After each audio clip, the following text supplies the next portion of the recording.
Asi Wolfenson Ulanowski, y nací en Riscani, Rumanía, 1 de agosto de 1933.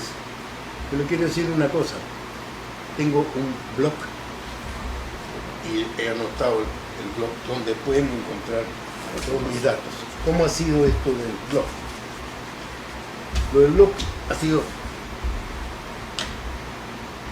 estaba contando antes, yo fui decano en la UNI y la promoción del 64, a quienes les firmé los diplomas a todos ellos, me invitaron a su 40 aniversario y ahí hemos mantenido una relación muy cercana.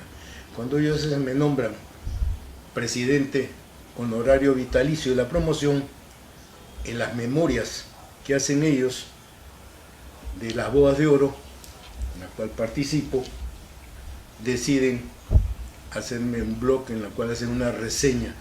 Entonces yo he ido agregando fotografías y cosas, y hay algunas que les interesa, ustedes les pueden ver porque están dentro del blog y les puedo decir cómo las pueden obtener, porque he ensayado para hacer copias de las fotos y fácilmente.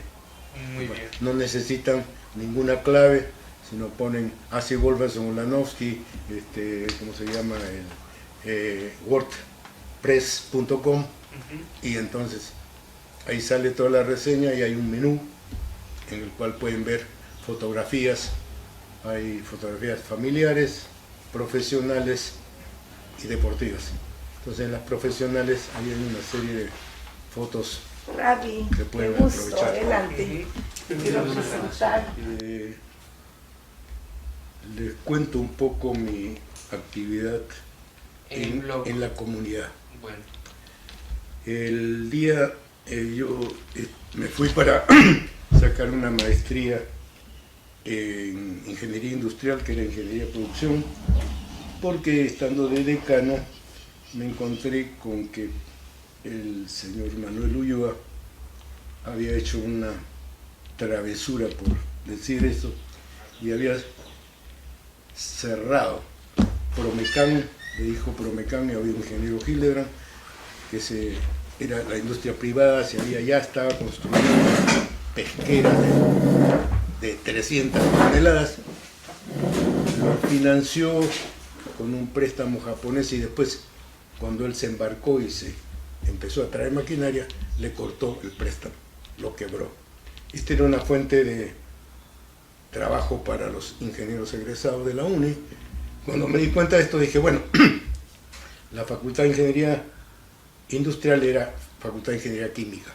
Le pusieron nombre de industrial para tener más trabajo, pero nada más. Entonces dije, bueno, hay que traer estas técnicas modernas, y me fui a Estados Unidos para sacar esta maestría y traje las técnicas modernas de ingeniería industrial, a tal punto que cuando terminé mi decanato en mecánica, los de industriales, donde yo dictaba un curso, me pidieron que fuera decano de ellos y me eligieron decano, y entonces se cambió la ley porque no podía uno ser más de 3 años seguidos, y se cambió la ley. Entonces estuve de decano ahí 5 años hasta que yo entre las dos salí. facultades, 8 años en total. Mecánica y de después mecánica industrial. 3 años, y en industriales 5, es decir, 2 en la Facultad de Ingeniería Industrial, y después se hizo la facultad, se creó el programa académico que terminó como Facultad de Ingeniería Industrial y de Sistemas. Entonces fui el primer decano de esa facultad, parte de la historia. Así, pero ¿en qué momento también empiezas a ser líder comunitario? ¿Y cómo? Bueno, a eso digo, ¿no? Ah, perdón. En mis estudios en la Universidad En Estados Unidos. en Ann Arbor, Michigan, Michigan.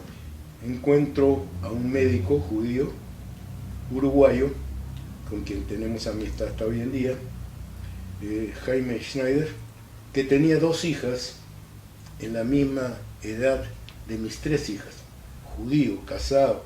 Esto, qué buena amistad para pasarme un año con él. Él estaba era viceministro de salud en Uruguay.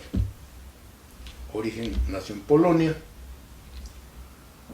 y él cuando en un momento dado él me dice que se ha encontrado y se ha conocido con Nathaniel Lorch.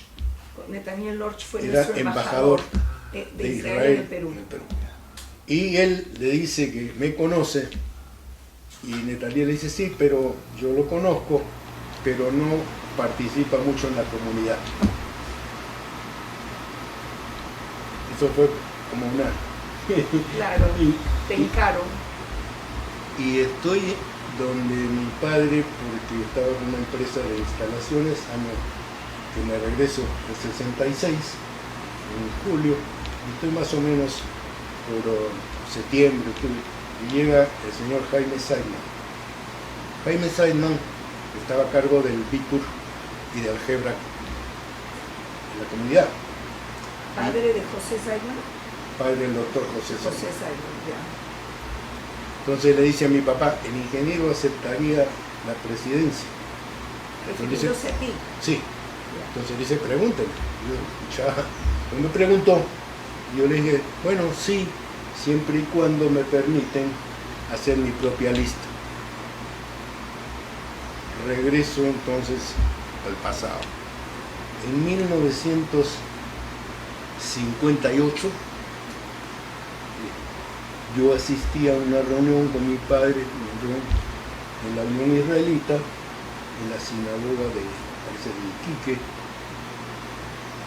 y hay una acusación, un abogado que tengo que acordarme el nombre, que acusa a Lobrovsky, a uno de Lobrovsky, que era el que tesorero de las campañas de ayuda a Israel, lo acusa que él se había beneficiado con el cambio que había ocurrido, una devaluación del sol, y que él se arma una discusión muy grande porque la acusa de ladrón. Claro. Y ese momento se divide la comunidad en dos. ¿Tú has escuchado? Y el otro grupo, Eso no había escuchado. que es ¿Cuándo no?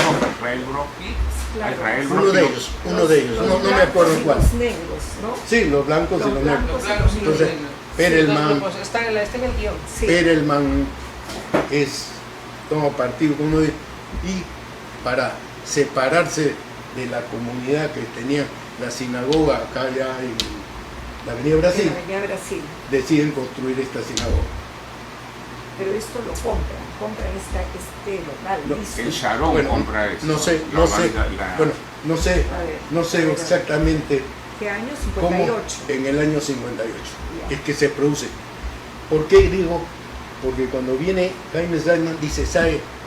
Estamos hartos de una división de 8 años en la comunidad y creemos que la generación siguiente, que no tiene ningún problema y que todos se llevan muy bien, asuma esto. Entonces yo hago mi lista, pongo a Sterenthal, Perdón, pongo a Jaime, 8 años después, o sea, 66. en el Ya 66. estamos en el 66 cuando te piden que tú Sí, seas presidente. entonces yo pongo la Tú haces condición tu lista. de que me hagan mi lista. Entonces hago mi lista y después me dicen, el señor Zulich me cuenta, porque hicimos lista única, pura gente joven, la nueva generación. ¿Quiénes eran en la lista? ¿Te acuerdas? No. Me acuerdo Pepe Ludmir, entre Claro, ellos, que es la de la segunda Jacob generación. Kaplinski, sí, Está acá en el libro. Isaac Sterenthal. Sí. Incluso digo, menciono a Zulich porque Zulich me dice, él manda la nota esta que aparece en Nueva York, incluso en un diario en yiddish en la comunidad judía en Nueva York. ¿Qué dice Swillich? ¿Qué dice en ese artículo? Habla de La del división. cambio del cambio. generacional. Ya. Ahí se produce el cambio generacional. Incluso habla de la importancia del discurso y de la sensación que hay emocional de entregar a la nueva generación Sí. la Porque mi discurso lo hago parte en yiddish y parte en En español. español. Entonces, claro, nos aclaman y bueno. Y después a los 2 años, Perdón, salen elegidos, tú lista sí, y tú. sí, salimos Presidente de la Unión Israelita del de la Perú. Unión Europea. ¿Habían dos listas o era una sola lista? Una sola lista. Una sola. Sí, En el año 66. año 66. Y en el año 68 nos reeligen, cambio algunos Y en el año 70 yo siempre me preocupé de ir formando gente que me reemplazara. Y de esa manera creí que no podía uno eternizarse en el cargo. Y a pesar de que mi vicepresidente era Jacobo Kaplivsky, médico de la Javier Prado también, sí, creo. De la San Borja después también, ¿no? Sí. Y que después emigró. Claro, emigró a Estados Unidos. Pero, Y era socio con Larry. Y después ha regresado, claro, con Larry, sí, y después regresó. Lo interesante ahí es que viene Rajinsky, ¿Cuál? Suri, El papá el tío de Suri. el tío que era pues dirigente comunitario. Claro. Él viene Aparece también y de mucho el tío del señor Suri. mucho prestigio, viene y me dice, la comunidad lo quiere a Pepe Luni, y era cierto. Claro. Y Pepe asume la presidencia de Jacobo, casi me deja de hablar. Pepe fue presidente de la después de mí. comunidad. Pepe Luni Sí, fue. dije, no. Sí, sí. Mira. Hay una publicación especial de la herencia que hay generacional en ese momento que usted está narrando, y sí, justamente Pepe Ludmir es el presidente. Sí, Pero Pepe Luni es contemporáneo contigo, ¿no? claro. Pepe Luni era 2 años mayor, Mira. pero somos... Usted es el de acá de lado, somos ¿verdad? incluso... Sí. Acá, sí. A ver. Igualito tu hijo Moisés es tu copia. Así dicen. Qué manera, la verdad. Y entonces Pepe Ludwig asume en el 70 Sí. por 2 años. Sí, Ya. hasta ahí dejo las No cosas. le trajo una consulta, no le trajo problemas en la televisión a Pepe Ludmir estar involucrado en un tema de la comunidad judía en ese momento. No, Que había- absolutamente. Al contrario. A él se retira porque Velasco Alvarado, cuando entra con el gobierno, les trata de reducir el sueldo, entonces Pepe decide irse del país y se va. Vende su Así casa, se la vende a Ipso. Volviste a actuar en la comunidad, ya no. Sí, Después del 72. sí, estuve siempre Porque tú te vas también. ¿En qué año te en el fuiste? 81. Ah, o sea, hay todavía 9 años más. Pero estuve detrás de siempre pendiente, y en el año 70 y en el año 69, a diciembre, que entra el gobierno de Velasco Alvarado, 68, tomando. en el 68 Bedoya Reyes termina, en diciembre del 69, termina de ser alcalde de Lima. Y Velasco Alvarado nombra de alcalde a Eduardo Dibós, a Chachi. A Chachi. Y Chachi hace una lista de la gente que lo acompaña y me pone a mí en su lista Para la alcaldía de Lima. para la Como alcaldía de su Lima regidor. y para los concejales. Entonces hace un grupo que selecciona en cada rama al más representativo. También es así que selecciona a Martínez Morosini entre los periodistas y canales de televisión. Morosini le renuncia al poco tiempo, porque justamente se sale de la televisión y hay este problema que Pepe Luni también sufre, ¿no? Que le quiere Tomar rebajar el Morosini, sueldo, sí, porque eso el gobierno asume. quiere el asumir manejo pues de prácticamente. los medios, Sí. de dictadura. No, Y una manera sutil de sacarse a los que no eran de su Partícipe. línea, ¿no? Entonces, bajarle el sueldo, incomodarlos, sin que haya una censura directa, por decirlo. Pero ahí Eduardo Dibós, por ejemplo, se maneja, ¿no? Y Velasco Alvarado tenía mucho respeto y mucha consideración para Chachi. Yo pienso que Chachi hubiera sido un candidato a la presidencia excelente. Lamentablemente durante su alcaldía Le dio un infarto, fallece, se le murió da un infarto en Alemania. en Alemania justamente. Estamos hablando alrededor del año 70, digo, ya casi dejando esto, pero voy a retroceder un poco, porque ya por el 68 me parece viajamos juntos con René Alalú y con Yusho Maiman, porque hemos viajado de regreso los tres en la ¿René misma- o Pepe? René. Mi amigo, mi compañero. muy joven, de mi y le hacía acordar ahora que mi hija Ruth juntaron con Franco y con él, se encontraron con René, Claro, somos y le hizo todos de la acordar misma que si promoción. íbamos pues en el mismo avión. No hubo una cosa, una anécdota que hubo ahí, entonces le hizo recordar Cookie, y él sí se acordaba. Entonces ese contacto nos permitió solicitar la organización del Congreso Judío Mundial en el Perú. Congreso Judío Mundial. Han asistido más o menos unas 800 personas. Coparon totalmente, vinieron de todo el mundo. Y vinieron dos personajes muy representativos.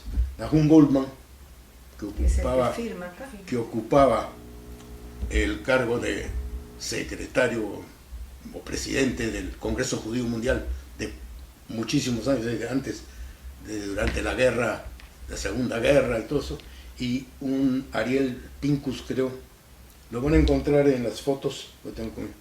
Yo que estoy de concejal, le pido a Chachi Divos que lo declare a Nahum Goldman huésped ilustre de la ciudad, y lo hace. Y así tengo la foto donde yo le estoy leyendo y entregando Wow, a huésped él ilustre. esa La distinción. foto sería interesante, Distinción. esa foto. Esa foto. Es más aún,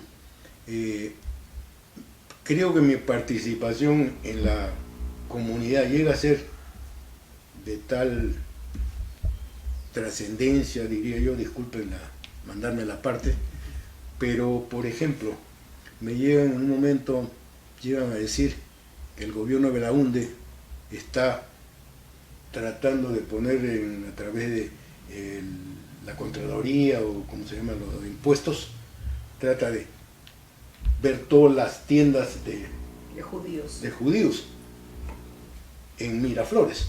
¿Ah, sí?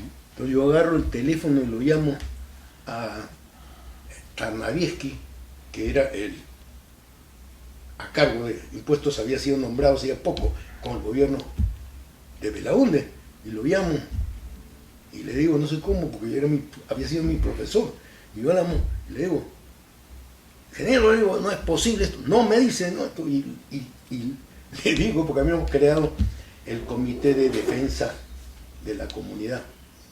¿Con quiénes? Era Pepe Lemor, estaba Pepe Ludmi, estaba Alfredo Rosenzweig, un grupo. Me pasé el libro de Alfredo Rosenzweig, El petrolero judío. O sea, que Belaúnde que le puso la puntería a los judíos. Me dijeron que era el grupo de los Carlos, los carlistas. ¿Quiénes eran los carlistas? Todos los que se llaman Carlos, no me acuerdo quién estaba de ministro.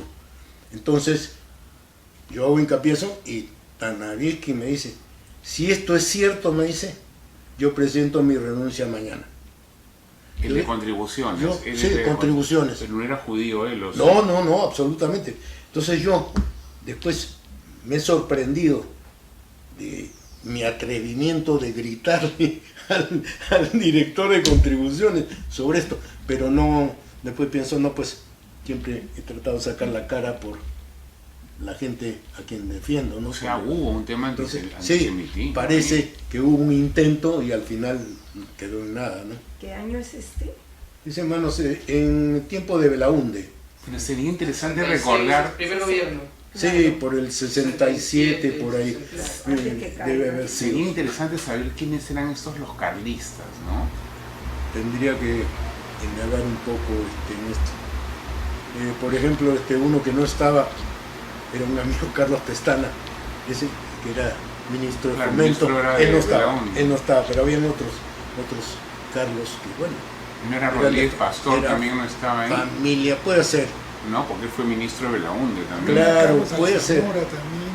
No, ese era porque Lizardo Alzamora. ¿Cuál era la idea que querían con las tiendas de los judíos en Miraflores? sí, Mi abuelo tenía tiendas. para molestar, pues ponerle presión, o no sé cuál era su idea, pero era un movimiento antisemita, pues, Claro. porque era Claramente. judíos. Eso era, pues, nada más. Chame, una pena. Lizardo era Lizardo Alzamora. teniente alcalde. Y después de él reemplazó, Chachi Divos. él la reemplazó a Chachi Claro. Divos.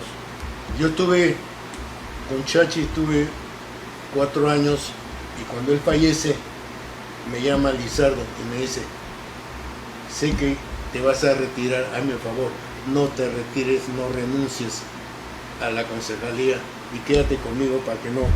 Entonces me quedé un año más con Lizardo de alcalde. ¿Cuántos años fuiste concejal en total? Creo que 5 años o 6. No me acuerdo. ¿Y quién lo reemplazó después del Zamora? No me acuerdo. Me encantaría quedarme, no sé, pero hace tiempo que no la paso. Tenías una... Con Marcos. Ya. Mañana... Mañana a las 4. Mañana a las 4. Súper interesante, me gustaría ver. Y espero que si continúan, avísenme que. Estás si no, grabando todo, sí, sí. Okay. Adolfo, muchas gracias. Muchas gracias. Mañana A nosotros justamente nos pidieron hoteles y había que poner seguridad en hoteles. Entonces buscamos para que pisos completos quedaran. Del Mossad vinieron a darnos el apoyo. Pero de repente nos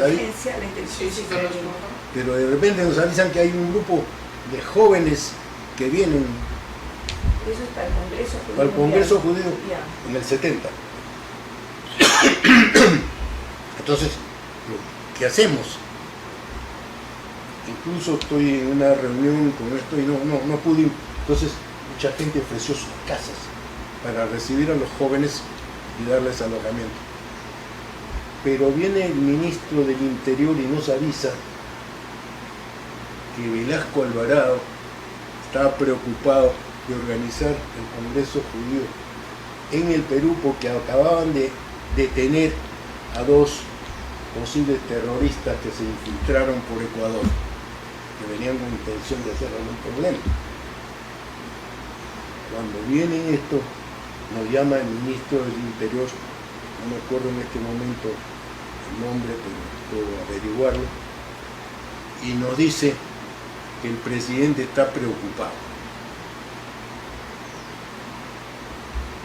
Nosotros ya teníamos en camino a gran parte de la gente que había dicho, pero nuestra respuesta fue interesante porque el Churro le dice al ministro, general, le dice, qué extraño que ustedes nos digan esto con el gobierno militar que hay, porque el gobierno de ustedes está tan fuerte y tan seguro que nos llamaría la atención que con un gobierno como el suyo no haya la seguridad suficiente para que los judíos nos podamos reunir, porque eso significa que entonces que no nos podemos reunir en ningún país del mundo, si ustedes son los más fuertes. No dijo nada y no nos volvieron a mencionar el asunto y pasó todo y se hizo. El Congreso fue muy exitoso, fue uno de los logros más grandes para nosotros que se efectuaran. ¿No era Richter el ministro del Interior? Richter, Era justamente. antisemita también. Era Antisemita. Por eso Richter acogió esta idea de Velasco Alvarado, pero ahí se paró. Sí. Tuvimos una reunión con él y le dijimos eso, y a mí me pareció muy bien la salida de Churro porque era la mejor. Entonces, pero sigo vinculado en esto, y cuando Velasco hace y saca adelante un proyecto de educación con cambios en los cuales dice que el Perú no necesita ni médicos ni ingenieros, sino necesita enfermeros, electricistas, mecánicos, esto. Entonces yo ahí me preocupo de todo esto. ¿Y por qué? Porque tengo acceso a través del decanato y todo esto a los libros que se están imprimiendo y a todo el programa. Y voy al centro está lleno de cubanos y empiezo a leer los textos. Y los textos no es recuperamos el petróleo, no. Les quitamos el petróleo a estos oligarcas y todo era lleno de odio hacia todos. Así fue la reforma agraria también. Claro, entonces a los hacendados, a todo era odio, típico cubano, típico comunista, pero de ese Entonces dije, esto es muy peligroso y no podemos aceptar que esto ocurra con nuestra juventud. Lo entiendo para el Perú en general, que un porcentaje grande sea técnico, pero lamentablemente en la comunidad judía es al revés. En la comunidad judía casi el 100% de los jóvenes que egresan de la secundaria van a la universidad. Entonces me matan todo esto. Entonces, ¿qué hacer? Yo asumí la presidencia del comité del colegio en Pinelo para desde dentro combatir todo esto. Y lo hicimos. ¿Quién era director en ese momento? ¿Quejati?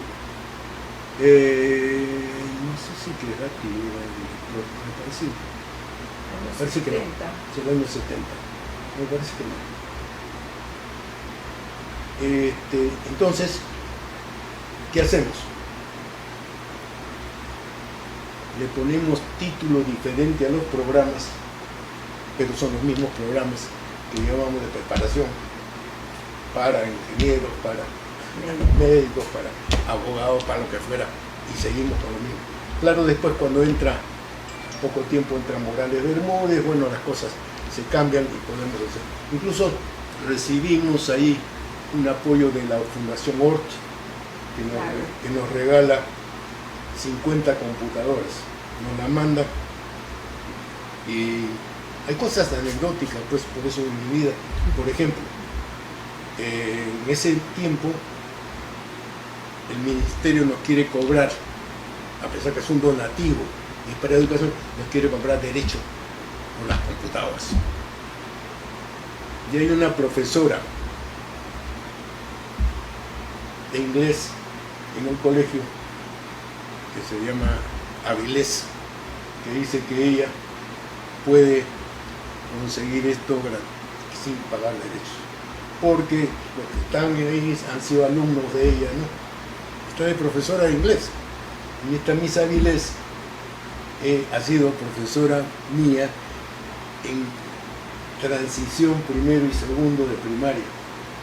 Y yo voy pues al colegio. ¿Tú eres exalumno de León Pinelo? No. No. Ella no sé cómo llega a León Pinelo, de profesora muchísimos años. Estoy hablando de los años, el año 40, el año 39, ella era profesora mía. Llego al colegio y ella me dice, sí, ¿cómo estás? Se acordaba de mí, cosa que no pude entender cómo se acordaba, y lo logró. Y también Avilés logró que llegaran las computadoras sin pagar impuestos, ¿no? Es algo anecdótico, pero que grato para encontrarme una profesora que es profesora mía. Y así han ocurrido una serie de cosas. Entonces, también en el comité del colegio, que lo asumí durante varios años, lo que hice fue dejar, por ejemplo, después de mí a Marcos Ackerman y otro grupo, ir formando siempre líderes, gente que me reemplazara. Mis alumnos era Remigio Morales Bermúdez y su papá, entonces ministro de Economía, me propuso ser gerente general del Banco Industrial. Banco Industrial. Entonces yo le dije que no, porque estaba de gerente un amigo mío que era el vicerrector, Germán de la Fuente. No, pero no, de todas maneras no lo van a renovar. Le dije, no importa. ¿Quién debe explicar que yo no le serruché el piso? No, ni hablar. Me dice, ¿qué le parece COFIDE? ¿Qué cosa es COFIDE? COFIDE es un proyecto que mi papá tiene. Y le explicó de qué se trataba. Le dije, sí, me interesa. Pasan unos meses y me llama Remigio una noche y me dice, se acaba de aprobar la ley de COFIDE y mañana tiene usted una entrevista con el presidente de COFIDE, Wilfredo Flucker, y yo voy y me entrevisto con él. Entonces ahí llegamos a un acuerdo, a los cuantos meses me nombra gerente de proyectos y ahí pido licencia en la UNI, porque era un cargo público, un cargo a tiempo completo. Y me dan licencia por un año, pero ya no más de un año cuando pido licencia que me la renueve, me dicen no, que quieren que regrese, entonces ahí pido mi cesantía. ¿Y en qué Y momento? ahí me retiro. Fui presidente de Electroperú también. Pero eso fue años después. Ah, después. Claro. Yo estuve ahí en COFIDE y hicimos una labor muy buena. Corporación en Financiera COFIDE. de Desarrollo. Corporación. Pero ¿cuál era el propósito? ¿Qué hacían? El propósito era el financiamiento, aprobación de los proyectos y financiamiento de los proyectos públicos. Y también podíamos aprobar los privados, pero era sobre todo financiamiento público. Lo que pasa es que el Perú estaba en una situación muy triste económicamente y entonces se reúne el Club de París y le dice, bueno, no tienen ustedes para pagar su deuda y hacer proyectos, bueno, traigan los proyectos y nosotros se los financiamos. Entonces ahí nace COFIDE y aplicamos y salimos a la calle a buscar proyectos. No habían proyectos en el Perú, habían ideas nomás. Y entonces había que armar todo esto, y recorrimos todos los ministerios y llegaron propuestas de financiamiento que muchas aprobamos y todo. Lo que pasa que después de un tiempo éramos solo 53 y personas trabajando en COFIDE. trabajando en COFIDE. Entre ellos estaba González Posada, el propio Remigio, un abogado Pedro Coronado, estaba Lucho Vargas y el resto eran, bueno, había Juan Hurtado Mille, que era mi subgerente de preinversión. Él pasó del Banco Industrial directamente a COFIDE con todo su equipo y yo armé un equipo de proyectos lo traje Simón Samesas y con él armamos un equipo. Entonces éramos 53 nomás. Morales Bermúdez era ministro de Economía y marchábamos muy bien, tanto hemos tenido aprobaciones y elogios de todas partes por la rapidez con Se que ejecutaron los ejecutábamos. proyectos. Sí, y entonces llega, no sé por qué se les ocurre, no había gerente general, que hacía la veces de gerente era yo. Wilfredo Fluker se ausentaba y yo entraba, el único gerente que había era el de proyectos, no había gerente general. Pero no sé por qué deciden reemplazar a Fluker y nombrar a un gerente, Oscar Espinosa, que viene del Banco Mundial, y él parece que viene y se cree muy inseguro y trae 100 personas nuevas. La gente que trabajaba conmigo, los paré un día y le dije, oigan, ustedes no tienen novias, enamoradas, esposas, ¿cómo diablos vienen a trabajar sábados y domingos? Por favor, sábados y domingos dedíquenlo a su familia. Pero a partir que llega Espinosa, nos pide marcar tarjetas de ingreso y de salida. Sábado y domingo también. Se acabó. La gente dejó. Yo le digo, no, yo no voy a marcar tarjeta. No le pagamos sueldo a tu gente. Me dice él, con amenaza. Entonces yo no voy a seguir acá. Y me ofrece un contrato. Le digo, ¿qué contrato me estás ofreciendo si yo estoy nombrado? Así que no sigo. Y no sigo. Y justamente me llama entonces Morales Bermúdez y me dice por qué he dejado COFIDE. Y le cuento, no, dice, pero yo, bueno, ¿para qué nombra a Espinosa y a otro presidente? Porque esto no funciona así. Y entonces Morales Bermúdez me nombra delegado suyo del Ministerio de Industria, representante de Economía en Petroperú, representante en todo sitio, en la actividad privada y representando. Incluso me nombra en el Comité de Inversión y Tecnología. Yo había trabajado en el tratamiento de la tecnología e inversión extranjera. Y estando en COFIDE, presidía que me permitía revisar todos los contratos de tecnología. ¿Cuál era el asunto? Había llegado un griego que decía, el que contrata tecnología no sabe lo que está contratando. Si lo supiera, no lo necesita. Entonces, los contratos de tecnología, dice tanto regalía por información, punto. Esta fue la decisión 24. La decisión 24. Soy coautor La decisión 24 del acuerdo cartagena. Era un acuerdo andino. Sí, yo soy coautor de esa decisión que presentamos justamente.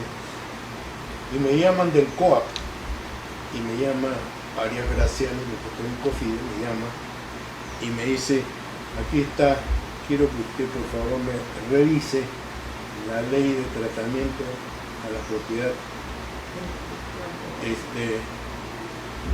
en la ley de la futura ley de industria.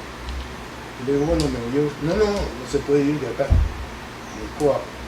Bueno, entonces yo reviso, y como yo siempre estoy en favor de la empresa privada, le hago modificaciones totales a los artículos. Pasa el tiempo y me llama de nuevo y me dice, bueno, este proyecto de ley ha sido presentado por el ministro de Lepiani y su grupo de asesores, y ahora pues va a ver, pues ingeniero, defienda esta posición. Lo que Arias Graciani no sabía era que Lepiani había sido profesor mío, y habíamos llegado con un grupo de estudiantes, ha sido mi mejor profesor, y ese vuelco a la izquierda era solamente porque era ministro, pero él no era de izquierda. Entonces, cuando yo llego ahí y empiezo a leer artículo por artículo las modificaciones mías a cada artículo que yo lea, de Lepiani, decir, eso es lo que hemos querido decir. Y eso es lo que hemos querido decir. Y Arias Graciani está... Yo conozco una anécdota al respecto. Que no entendía qué estaba pasando. La historia de Lepiani, un tipo brillante, era MIT. Era oficial de la Marina, y en esa época había un convenio entre la Marina peruana y la Marina norteamericana, que los mejores alumnos del primer año iban a Anápolis y se graduaban como alféreces en la Marina Mexicana y en la Marina Peruana. Y entonces después el mismo acuerdo hacía que muchos, los mejores de estos, después se iban también a MIT, podían seguir un curso de ingeniería naval en MIT, y de Lepiani era uno de ellos. Entonces, Lepiani, Abraham Wolf, Jiménez de Lucio, Colina y ahí hay otro más. Excelente. Son 5 excelentes. Pero la historia que fueron es, profesores todos en la UNA. Lo que pasa es que el asesor de Lepiani era Virgilio Roel Pineda, que ese era de izquierda, así. Sí. Entonces él llega un momento en que él era ministro de Industria de Lepiani, y entonces lo llaman los del COA, y los del COA no lo querían, porque él era un tipo bien pagado y no les aguantaba nada. Entonces los coroneles estaban contra él, porque no los militares ¿Qué siempre era el COAP? Disculpa la el COAP es el ignorancia. Comité de Asesoría de la Presidencia, era un grupo de coroneles y capitanes de navío que eran como el Consejo, como el Congreso. Ya. Para ley, Velasco, ellos eran cualquier proyecto de ley iba allí y ellos eran los que lo tenían que aprobar. Entonces todos los ministros tenían que llevar sus proyectos, ellos lo examinaban y tenían que aprobarlos. Entonces ellos llamaban, era gente interesante porque llamaban a todos, yo varias veces me llamaban para una serie de cosas, pero el asunto es que entonces los del COAP le tenían bronca a Lepiani, porque Lepiani era marino para empezar. Entonces lo llaman un día y le dicen, bueno, ahí necesitamos una ley de industrias. Entonces Lepiani con Virgilio Roel hacen la 18350. Y en 18350 hacen una cosa, entonces lo llaman y le dicen, oye hermanito, pero esta ley no tiene dientes, este es un gobierno revolucionario, hay que hacer algo revolucionario. Y entonces no sabía qué hacer, pues, porque él planteaba una distribución de dividendos entre los estos. Dicen, no, eso lo hace cualquiera, no, aquí revolución. Entonces, con Virgilio Roel cocinan la comunidad industrial, que fue la gran gran error de... Un gran error. Entonces, pero ellos, entonces van donde los militares se lo hacen peor todavía. Entonces es la historia de eso, y al final sale de Lepiani y entonces... Pero de Lepiani yo lo fui a visitar y me cuenta cómo él llega a ser ministro. Es en un aniversario del combate de Angamos, reúne un almuerzo y está Velasco Alvarado con sus ministros, y claro, la Marina lo hace, y en una de esas Velasco lo mira a él y él le sostiene la mirada y no baja la mirada ese día y lo sigue mirando hasta que Velasco le pregunta al que está de él, al costado de él, ¿quién es? Entonces en ese momento yo supe que era ministro, pero yo quería ser ministro de Marina, no ministro de Industrias. Claro. Entonces bueno, me hicieron ministro de Industria, pero él me dijo, ese momento yo supe, pero Lepiani era sumamente inteligente. Para mí fue mi mejor profesor. Estuve 2 años. Pero entonces no tuvo éxito como COA. No. Bueno, había mucha rencilla, Fíjate, cuento cosas anecdóticas, pero por ejemplo,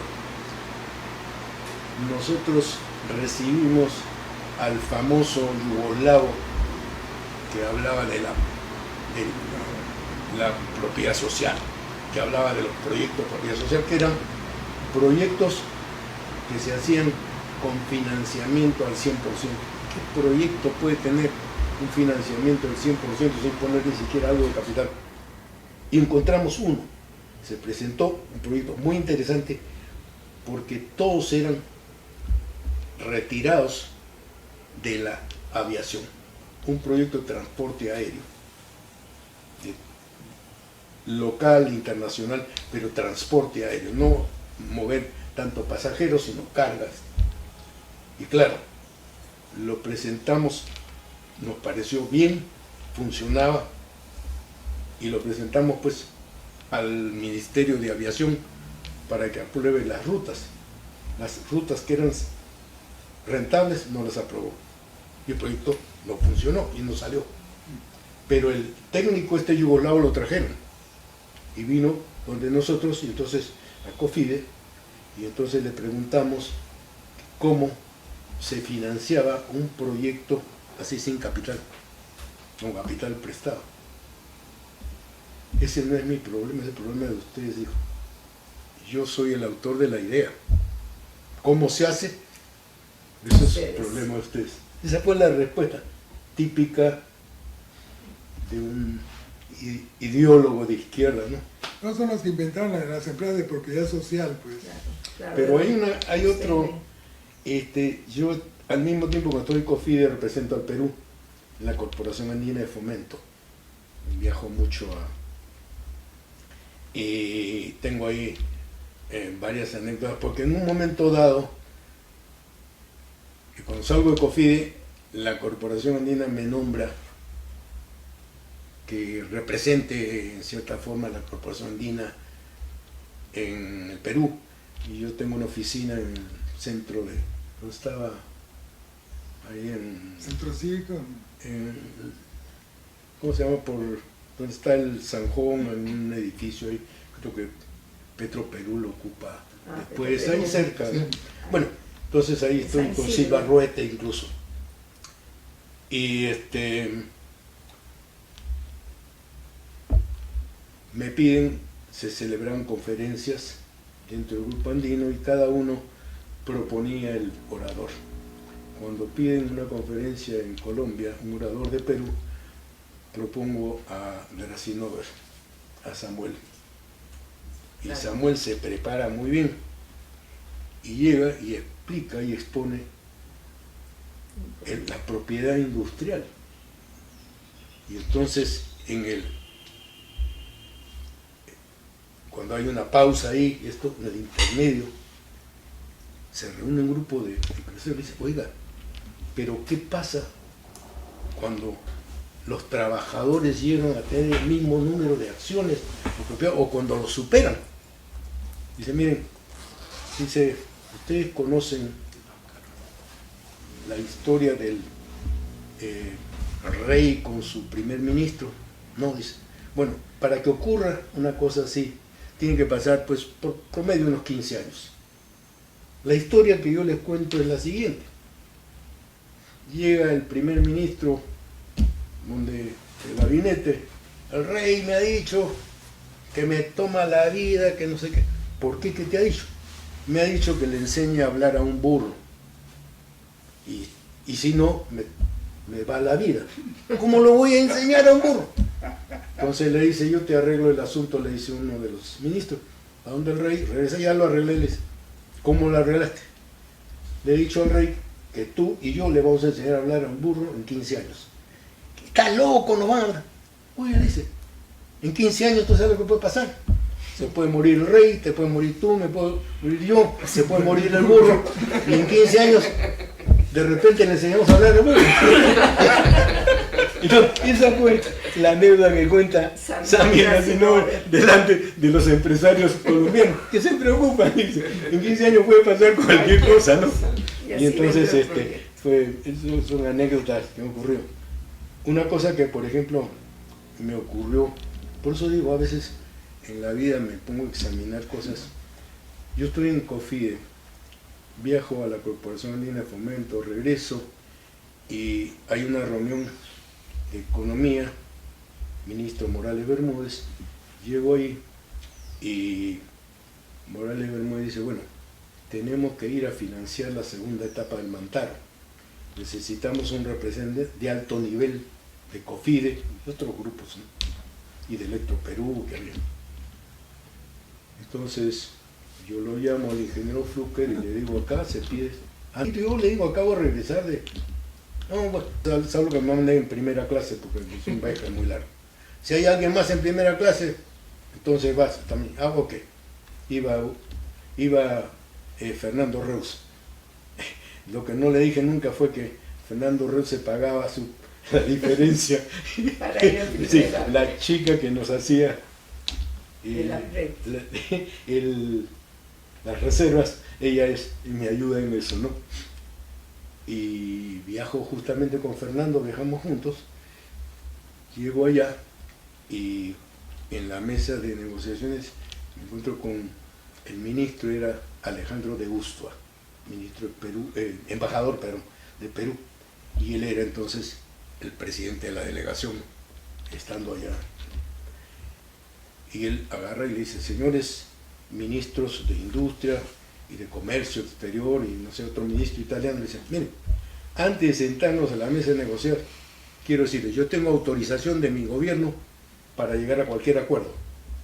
Y quiero saber si ustedes, porque hay un cambio de gobierno, esto dentro de dos semanas, si ustedes tienen esa misma autoridad, si no, no nos sentamos. Me pareció caramba que... Y dijeron que sí. Entonces nos sentamos. Y el gerente general era Rato, ingeniero que se había graduado un año contigo, y era un muy buen analista, pero era de estos genios no prácticos, ¿no? Genios muy bueno, pero como administrador, ¿no? Y él la juega un poco sin poner las cartas sobre la mesa. Entonces se para la reunión y yo hablo con el secretario que es Delgado París, ¿no? Hablo con el secretario de la embajada y me llama la atención, la cosa no es esta, la cosa de la financiación es nosotros hagamos esto, yo no financio, entonces es lo que traemos en mano, no sé por qué ha presentado una cosa que no es, nosotros en COFIDE tenemos otro punto de vista. No vine preparado, era en marzo, no vine preparado para el cambio de clima, no sé qué, me dio fiebre y me quedé en la cama y de repente me llama el secretario y me dice, la reunión ha fracasado, todos los italianos no les gusta, pero su propuesta se le ha hecho llegar al embajador, le ha gustado y cree que sí puede funcionar, así que venga pues.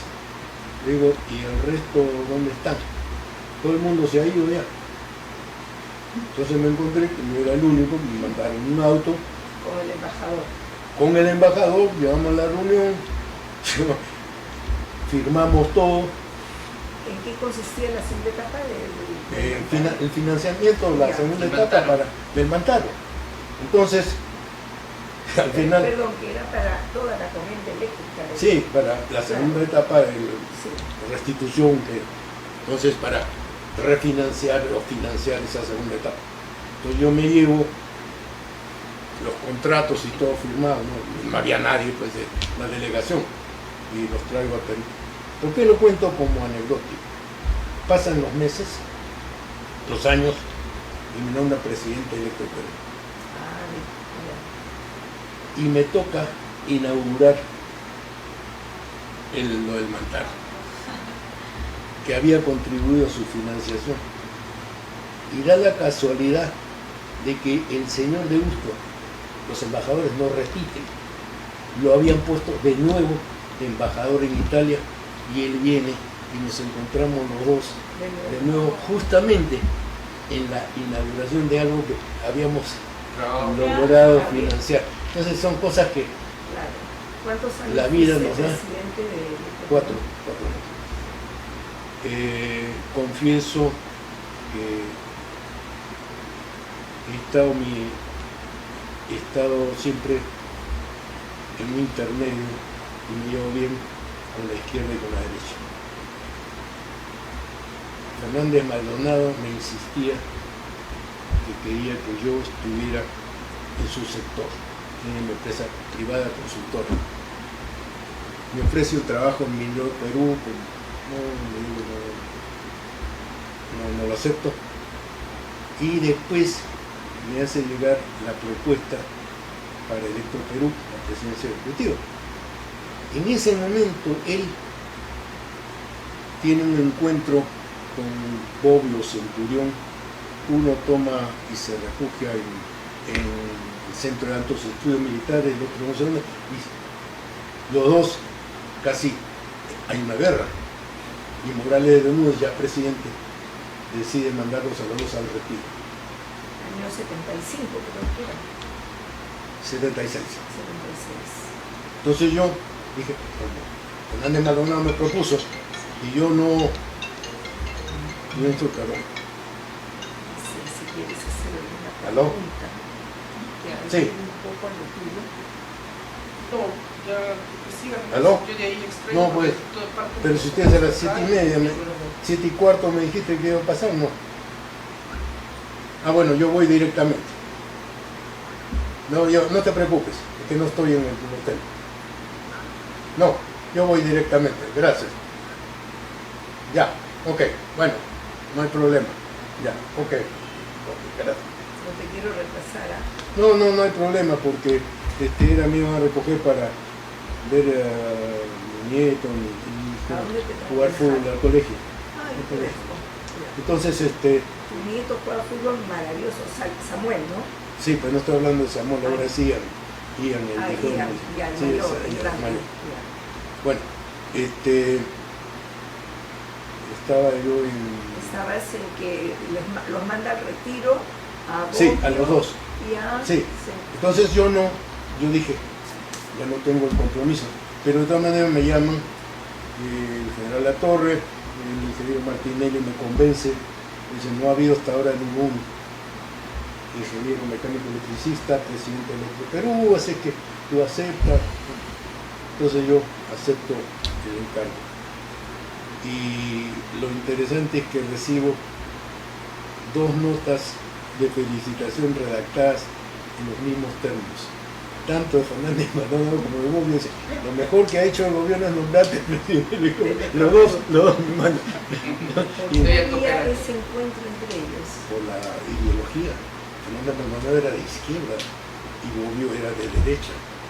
Entonces, ese era el encuentro entre los dos. Es que cuando Velasco se sale, entonces empiezan Claro. a surgir las dos Sí. líneas. Ya. La línea que quería seguir con la revolución y Y la línea que otra no De Morales Bermúdez. Hay una cosa que ustedes han mencionó del Piani, y no quiero mencionar. Hay un hombre que se radicaliza en la izquierda, y no era izquierdista, Tantalián Vanini. ¿Por qué había tantas bromas feas? Como si fuera muy El tonto. asunto es el siguiente. Fue de decano en la UNI y el decano de civiles es Viayo Arbulú, hermano del coronel Guillermo Arbulú, agregado secretario, asistente del general Tantalián Vanini en Chile. Cuando lo nombran a Tantalián, Viayo hace un chifa en su casa al rector y los decanos para presentarlo. Y viene Guillermo Arbulú. Guillermo Arbulú se escandaliza de todo lo que decía Tantalián Vanini, un hombre de extrema derecha, de negro, gobierno de Pinochet, y él es extrema derecha. Y a la hora que asumen el gobierno y el Ministerio de Pesquería, ha dado un vuelco total. Él construyó, pues ahí donde está el Museo de la Nación, sí. Él hizo ese tremendo edificio para el Ministerio Bueno, de Pesquería. Tantalián Vanini era prista, pues. Ya, pero Una de las cosas por las que lo entonces, nombran por eso. si Guillermo Arbulú se escandalizó de las cosas que decía, pero al final, igual que de Lepiani, empieza una cosa por el cargo, ¿no? Y para quedar bien con Velasco. Pero bueno, así hubieron muchas cosas y bueno, tengo muchas Seguiste también anécdotas. cerca de la comunidad y ya estabas en otro ambiente. Sí, al mismo tiempo. Mira que, por ejemplo, me llama, estando presidente del colegio, me llama Cibarruete y me dice, mi hijo quiere entrar a León Pinelo. Yo digo, está loco, fíjate que va a entrar en un ambiente donde es al contrario del Perú, se va a encontrar él en minoría, cuando en el Perú es la vida. No me dicen, insistido, mi hermana es psicóloga, la he tratado de convencer, no hay forma. Y entonces yo en el comité le dije que lo acepten. A las 2 semanas a Javier lo nombra ministro de Economía. Él no era ministro de Economía, era amigo mío nomás. Y entonces, y el chico, sus amigos son de la promoción del colegio. Él no alterna con gente no judía. Es interesante. Yo estaba convencido y... Y creo que se casó con una chica judía. No sé de él. Ay, No sé de él. ya. No sé de él. Increíble Pero bueno, de adaptación cultural y de... sí, era él. Hubo Bueno, varios casos también, hijos de profesores, Claro. sobre todo.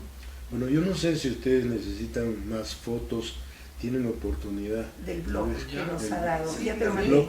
Ya Si lo vamos a revisar. tienen algún problema con el blog, yo tengo más fotos en mi computadora, y Ya. puedo revisar si necesitan de algunos eventos. Todas las fotos que aparecen en el blog, una vez que uno va a hacer clic y aparecen en grande, las puedo copiar. Están ya, dependiendo de qué resolución está, porque si no las Vamos puedo a ver imprimir si y puedo entrar al fotografiar. blog. A Sí, ver, déjame pueden- ver si pueden puedo verlas. entrar. Yo quería hacerle una pregunta y tiene que ver con, usted ha formado parte de la comunidad y de las sociedades en una época en la que la comunidad crecía económicamente, en cuanto personas que llegaban a adherirse a la comunidad, hasta que llega Velasco, como usted cuenta, y hay una desaceleración económica y todo. De ese tiempo a esta parte, la demografía de la comunidad ha ido bajando, ha ido viendo menos. No lo analizamos como que es un deterioro, pero sí como una tasa de natalidad. ¿Qué es lo que le va a suceder o cuáles son los retos que tiene que asumir la comunidad judía frente a estos nuevos tiempos de aculturación o de adaptación cultural, donde los jóvenes se están americanizando o están yendo a Europa y ya no están reuniéndose entre gente de la comunidad, por así decirlo? Y de qué manera también el Colegio León Pinelo, que era la base de la educación judía en el Perú, está dando bases sólidas para los jóvenes que salen, ¿no? ¿Qué es lo que le va a pasar a la comunidad judía ahora que vienen estos tiempos de tecnología, de globalización? ¿Qué piensa usted? Nosotros cuando hicimos nuestras proyecciones esa época la hicimos pensando en un aumento de la población estudiantil. Y habíamos pensado que íbamos a llegar a tener 1200 estudiantes incluso. Y claro, cuando se produce esto, un fenómeno muy difícil de prever y cómo atacarlo y tratar de resolverlo. Yo no he pensado en eso. Me preocupa, sí, pero no he llegado a pensar cómo resolverlo. Y me da miedo porque he visto en Colombia que lo que ha pasado, en Colombia, en Cali, Ha desaparecido el colegio. prácticamente ha desaparecido. No, prácticamente. Ha desaparecido. Mis sobrinos estuvieron ahí, no existe el colegio. ¿En Jorge Isaacs? El de Shalom, Jorge Isaac, el colegio Shalom. Shalom desapareció. Entonces me preocupa eso porque empezaron primero a dar cabida Así es. a Fuera de la niños comunidad. no judíos y todo esto fuera de la comunidad y ha desaparecido. No existe el colegio. ¿Cómo hacer esto? ¿Cómo hacer que esto, bueno, esto tiene mucho que ver con la propia política del país, con el propio desarrollo del país? Si el país no les da oportunidades, los chicos, eso no, ¿cómo podemos hacer nosotros para eso? Julio, ya puede venir, ya. Y en lo que refiere a que los jóvenes de hoy en día, según lo que dice Leon Trachtenberg, lo que se ven en algunas estadísticas y conversando con varios miembros, rabinos, etc., va a ir disminuyendo la comunidad. En estos intentos en que las instituciones han sido la base de la vida comunitaria, ¿cuál es la arremetida que tiene que dar las instituciones para repotenciar la comunidad para futuro? Porque la comunidad ha vivido en base a sus instituciones, a sus beneficencias, y en esta competición sana de ver cómo crecer y demostrar lo mejor del lado de su comunidad. Leon Trachtenberg dice que tal vez lo que queda es unificarse en una sola sinagoga, en una sola institución. ¿Qué cree usted? Bueno,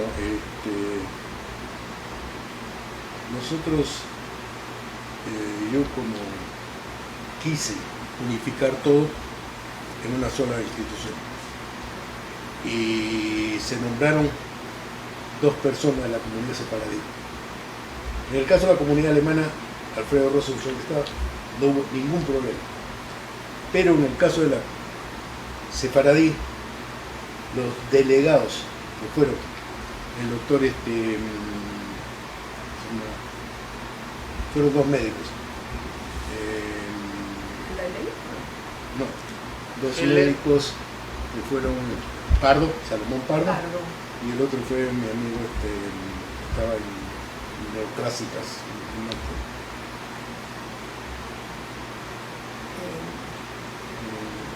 ¿Saharia? No. Saharia. Saharia.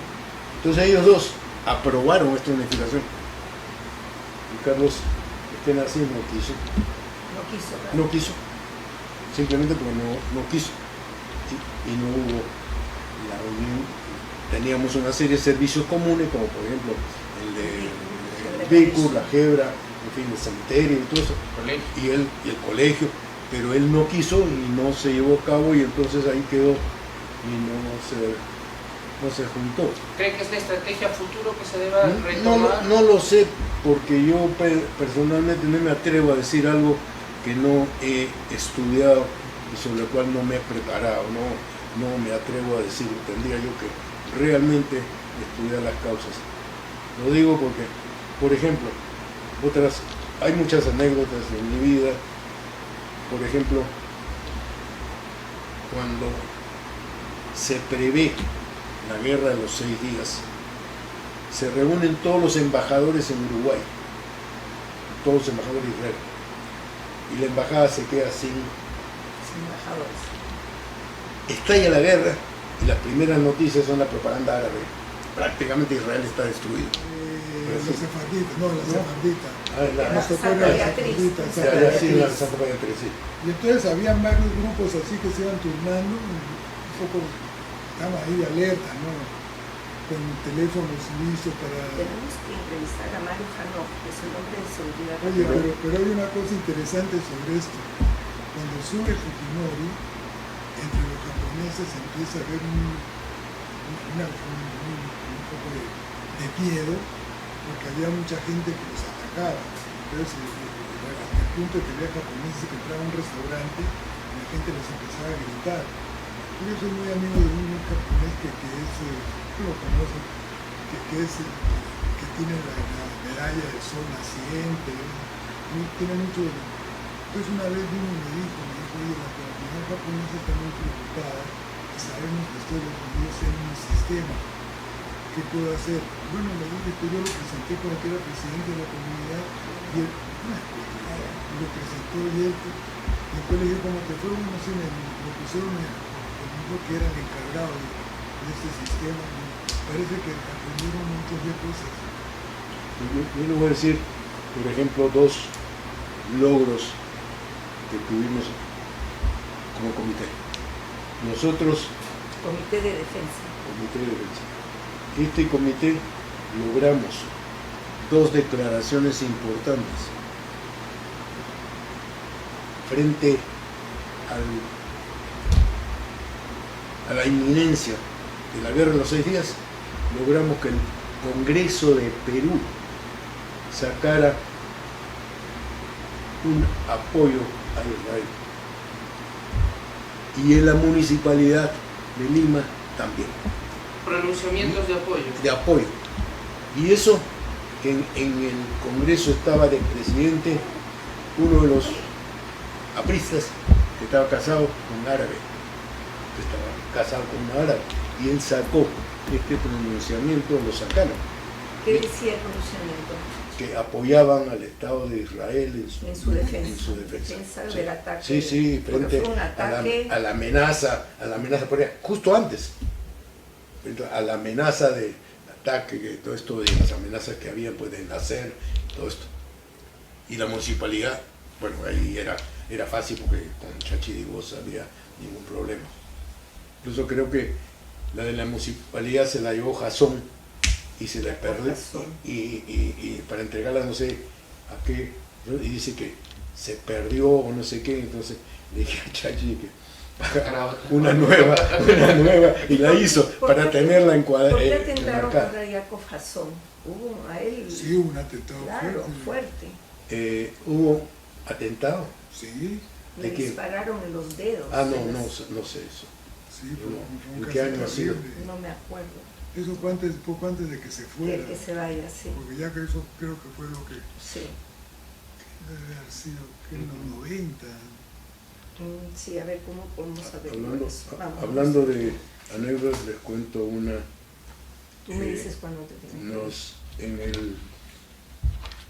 En el Consejo de Ministros, cuando yo estaba presidente electo, pues decide que todas las empresas públicas presenten informes. Entonces me toca Electroperú, me llama.